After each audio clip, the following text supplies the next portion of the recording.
7-part series on Romans 2:28-29. Episode 1, You Thought You Weren't a Jew. Think again, Romans 2:28-29, KJV. For he is not a Jew, which is one outwardly, neither is that circumcision, which is outward in the flesh. But he is a Jew, which is one inwardly. And circumcision is that of the heart, in the spirit, and not in the letter, whose praise is not of men, but of God. What if I told you that every Gentile who accepts Jesus Christ as Lord becomes a spiritual Jew, and is now expected to obey God's commandments, including the seventh-day Sabbath? Most churches won't teach this, but the Bible does. Let's tear down the lies. Paul's shocking revelation. When Paul wrote these words to the church in Rome, he shattered generations of Jewish pride and Gentile excuses. He made it clear, a true Jew is not someone who's Jewish by birth or tradition, but someone who has been transformed inwardly by the Spirit of God. This spiritual identity transcends ethnicity. It doesn't matter if you were born Gentile. If you believe in Christ, you've been adopted into the family of God. Galatians 3:29. You're no longer a stranger. You're part of Israel, spiritually circumcised and subject to the covenant. This truth destroys the false doctrine that Gentile Christians are somehow exempt from the commandments of God. If you're a true believer, you're not lawless. You're lawful in Christ. The Spirit writes God's law on your heart, Hebrews 10:16. It doesn't erase the law, it internalizes it, exposing the deception.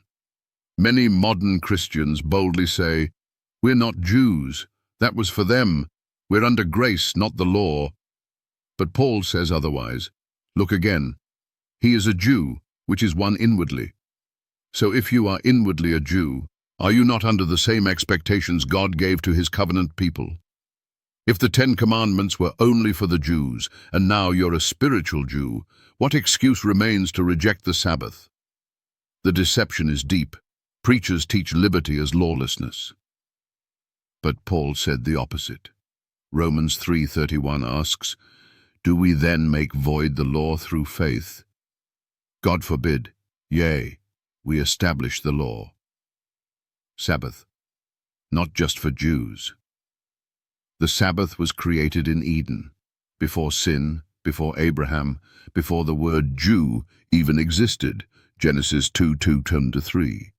Jesus said, the Sabbath was made for man, not just Israel, Mark 2:27. It is part of God's eternal moral law, not a temporary ritual.